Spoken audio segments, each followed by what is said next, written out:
Well, let me make it very clear. We see this as a welfare cuts bill, and the party is absolutely opposed to this bill in its current form, and we will be seeking to make major changes to it.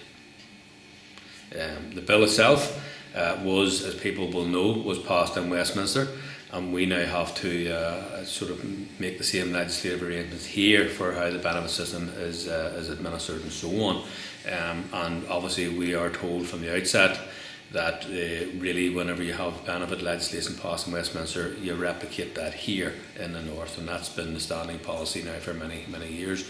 But we see it as so fundamentally unjust in many respects, because it clearly is an attack on vulnerable people. That includes people who are unemployed, people who are on benefit, people who are on low income wages and so on. So there are a lot of people who are going to fall foul of this bill, and therefore in our discussions with a whole wide range of organisations, from the trade unions to the churches to the voluntary sector and so on, many of the charities, including for those who work for people with mental ill health issues, all of those people believe that this bill is fundamentally damaging to a lot of vulnerable people out in our community. So therefore we will be doing our level best to make significant changes to this bill. Certainly the bill is all very widely encompassing for all those who are on various forms of benefits. Can you give me some examples of those who would be most impacted? Well, first of all, there is a whole change in the way in which disability payments would be paid. So for example, we here in the North, partly because of the conflict legacy and so on, but we do have a lot of issues around health, mental ill health as well, and that has become very apparent in the last number of years. So there are a lot of people who are reliant on some type of financial assistance to get them through their disabilities, to allow them to work or to allow them to have a quality lifestyle, and that also involves a lot of young children as well.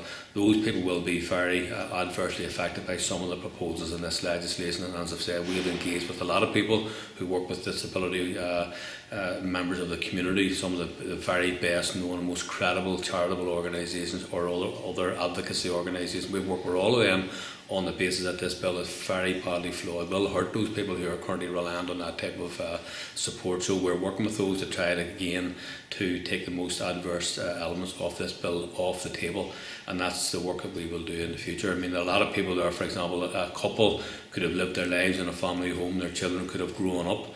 Those people now face, because the housing benefit levels will be cut, those people, for example, an elderly couple could be in a position where they're being forced out of their home because the government will be saying that the house is no longer, the house in other words is too big for them to live in, and they don't need 2 or 3 bedrooms.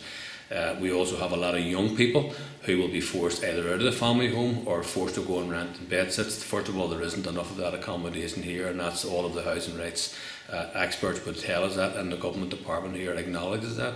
So we face a prospect here of a lot of young people being forced actually homeless. So these are the types of, this is the type of gravity that we're actually looking at here, and we're determined that we do not allow this bill to go unchallenged, and that's why we will be working hopefully with all the other parties and those organisations who are out there representing important groups, particularly vulnerable groups in our city. We'll be working with them in the time ahead to change this bill.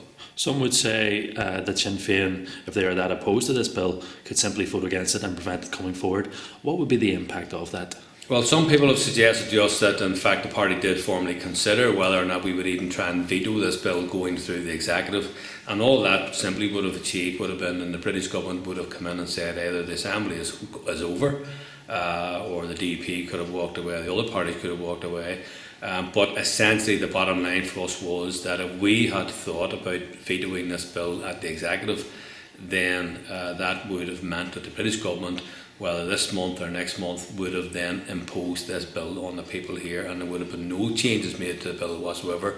So we felt that we were duty bound to try to change this bill in a way in which we will take the most adverse effects of the bill off the table. So we felt it was our duty to try to see if we can change this bill. Simply vetoing the bill at the executive was going to make no difference whatsoever, because all we simply would have achieved, whether it was in a month or 2 months' time, would have been this bill imposed as it is on the people of the North. That would have been us abjectly abdicating our responsibility, and we were not prepared to do that.